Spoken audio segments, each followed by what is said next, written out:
What's up, everybody? Happy Monday. Hope all you having a great day so far. Hope you had a great weekend. Um, Getting into this episode of GH.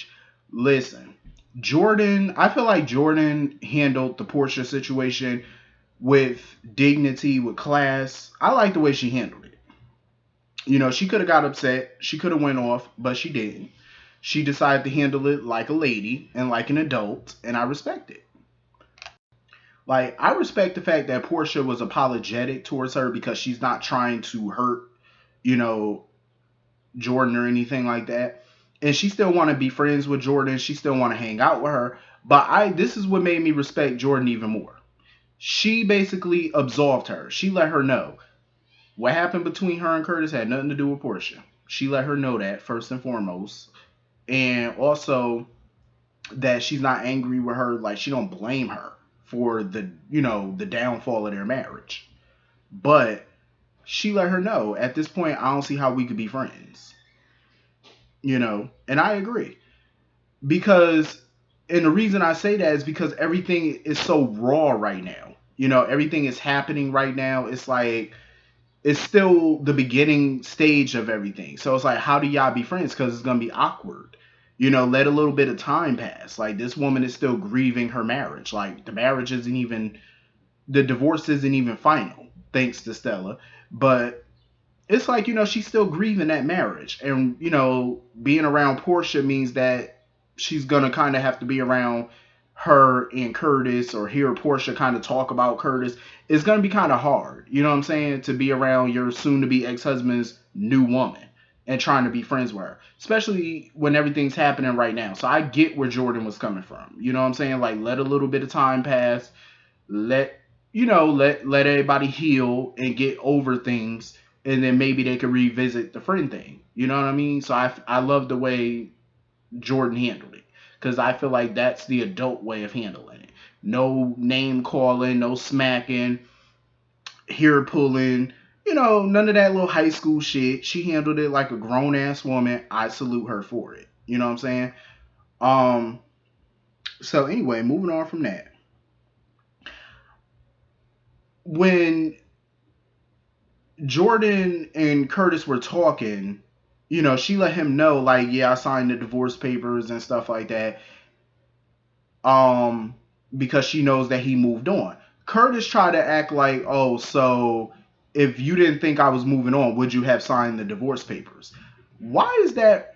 Like, why is he asking that question? What does it matter for? What does it matter?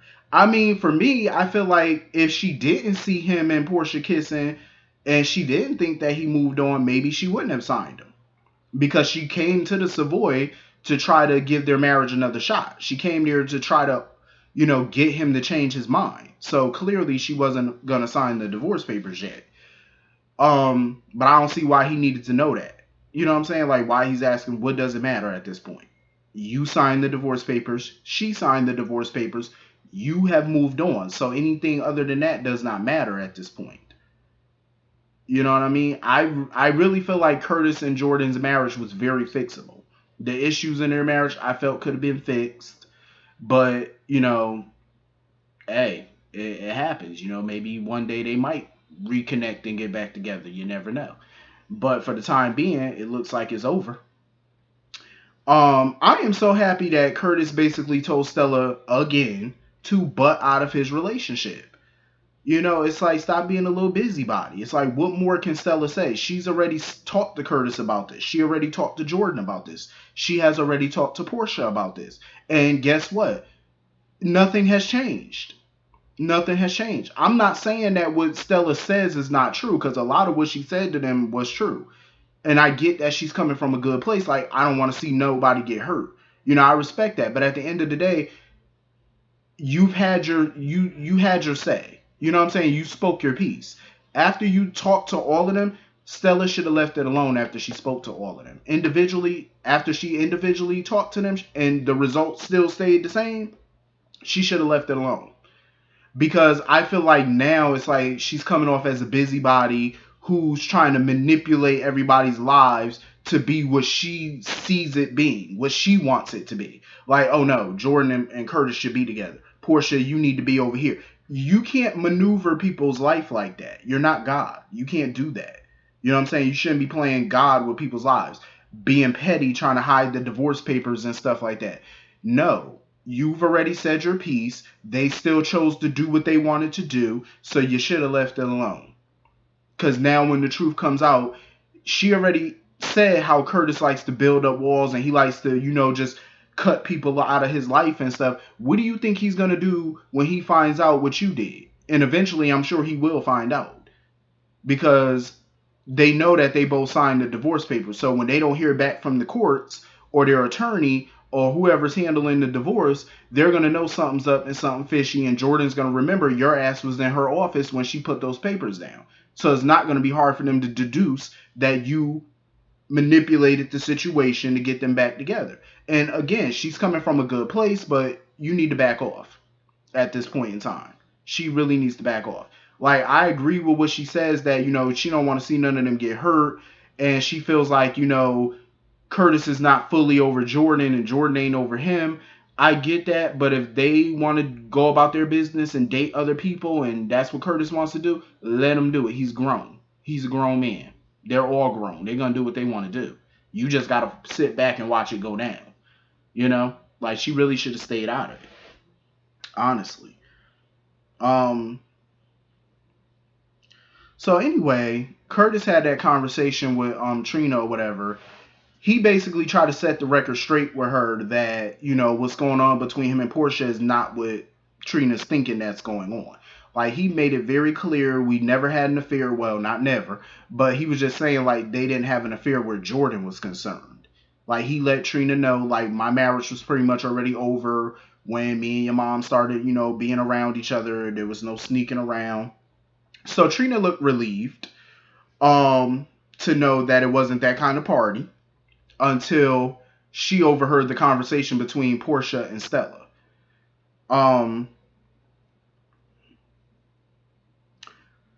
I was like, damn. When she overheard that conversation, I wish she didn't overhear it, but I knew it was bound to happen. She was going to find out. I knew it was going to happen. Because when Stella reminded Portia about the affair that she had with Curtis, I said, damn. Because now Trina look all Trina was looking like she was, played. Like she looked betrayed. Because now she's going to think that the affair Stella's talking about is what she tried to basically accuse Curtis and Portia of doing, which is sneaking around behind Jordan's back. And that's not the affair that Stella was talking about. She was talking about when Portia was married to Taggart. So now Trina's going to get the wrong idea. And this is why I said before, Portia should have been honest with Trina from get-go. Because I knew it was going to blow up in her face. And Curtis kept telling her, tell her the truth.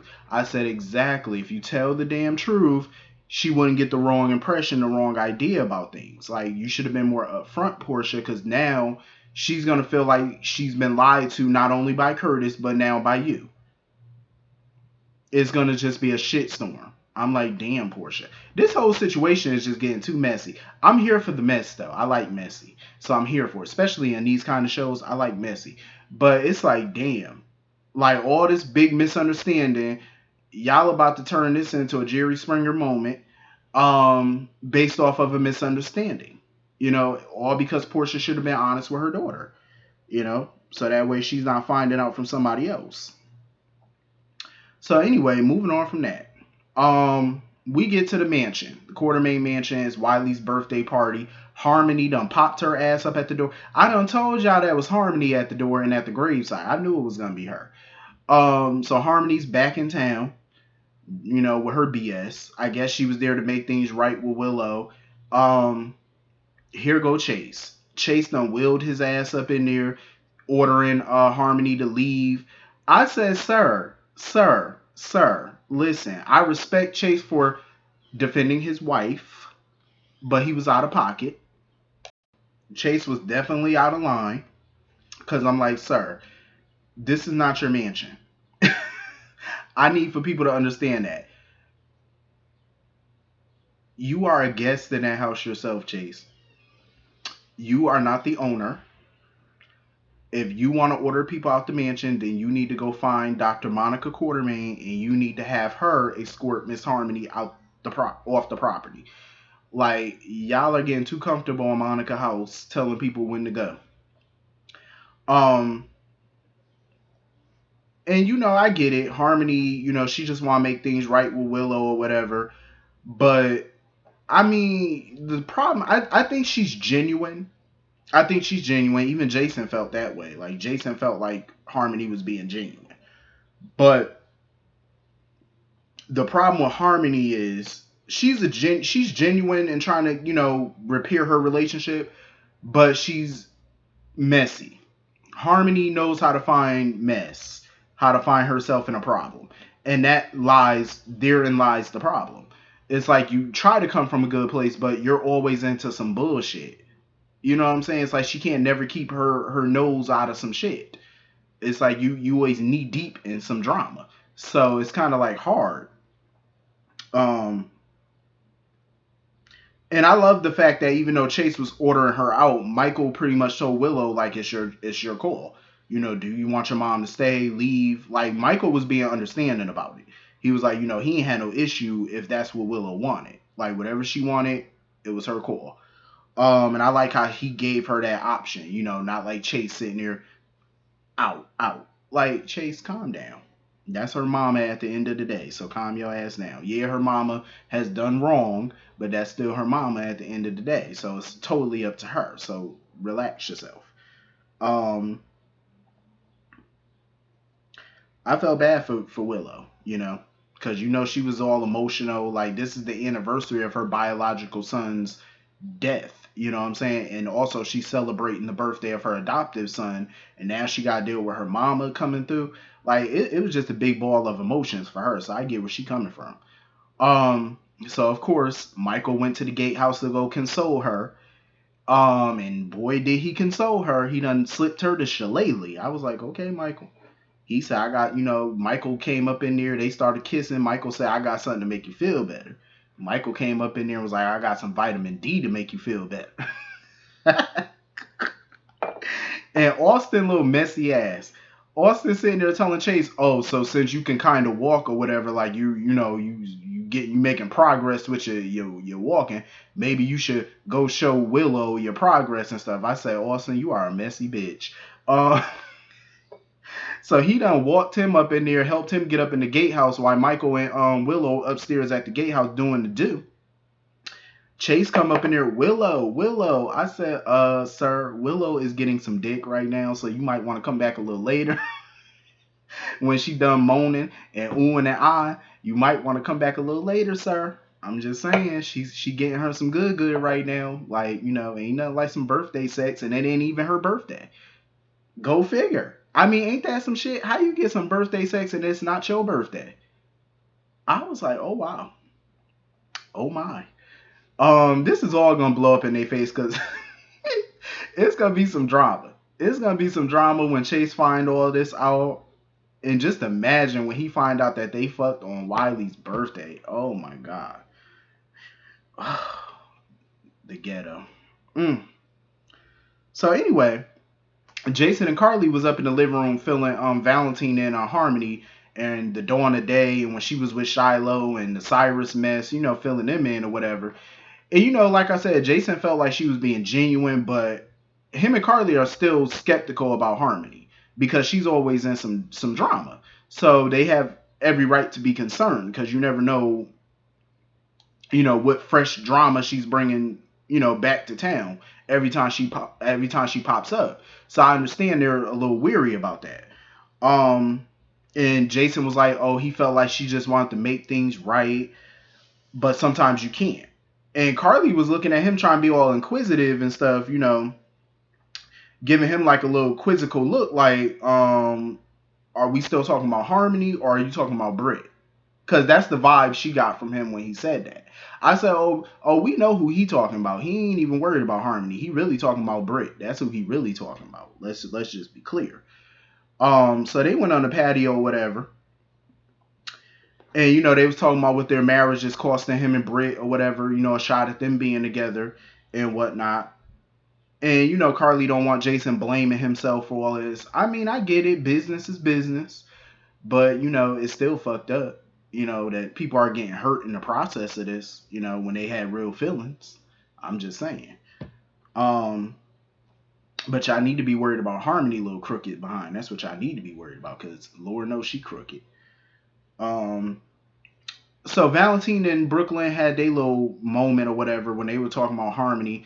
And Valentine was like, shit, he wasn't always a great father to Charlotte, especially during the custody battle with Lulu, because he knows how taxing that was on Charlotte and stuff like that. So, you know, he making his little declarations, talking about how, you know, Charlotte and Bailey are his world and stuff. I said, sir, if you only knew. If you only knew that Bailey ain't even your child. Um, I'm like, all hell might break loose when Valentine find out the truth. So anyway, Nina.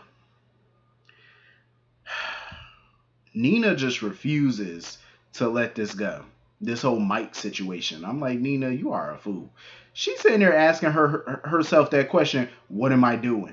What do you think you're doing, dum dum? You messing around. Here you are, messing around with a married amnesiac while your grandson is having his birthday party and you're missing his birthday. Because you want to sit here and play house with a married man. Like, you want to sit here and run around with somebody else's husband. I'm like, Nina, you know your ass ain't right, and you know it. So they choose to call Nina to do a video chat. Brooklyn wanted to do a video chat with Wiley and Nina or whatever for his birthday. Carly done popped up on the video chat asking Wiley who he was talking to, and Mike done popped his, well, Sonny done popped his ass up, you know, trying to get all closer to the screen and all that. I was like, ain't no way in the world. They about to fake us out again, because I say ain't no way in the world Carly and Brooklyn and all them about to see Sonny on that video chat. Nina gonna find a way to get out that mess yet again. I'm like, Nina, you might as well give it up, shame the devil, and tell the truth and tell these folks who this man is. And just bring Sonny home. You might as well go ahead and do it, because I'm telling you, the longer you hold out on this, the worse the payback gonna be for you. You might as well go ahead and tell the truth. Because I got a feeling when the truth come out, and Lord knows it will, they gonna dig in your ass. I'm telling you. She will become the biggest town pariah. Lord have mercy. The blowback from this is gonna be intense. Because I got a feeling when Carly find out about this, it's gonna be some flowers and furniture moving. It's gonna be a funeral. It's gonna be some bloodshed when Carly see this shit. I'm telling you.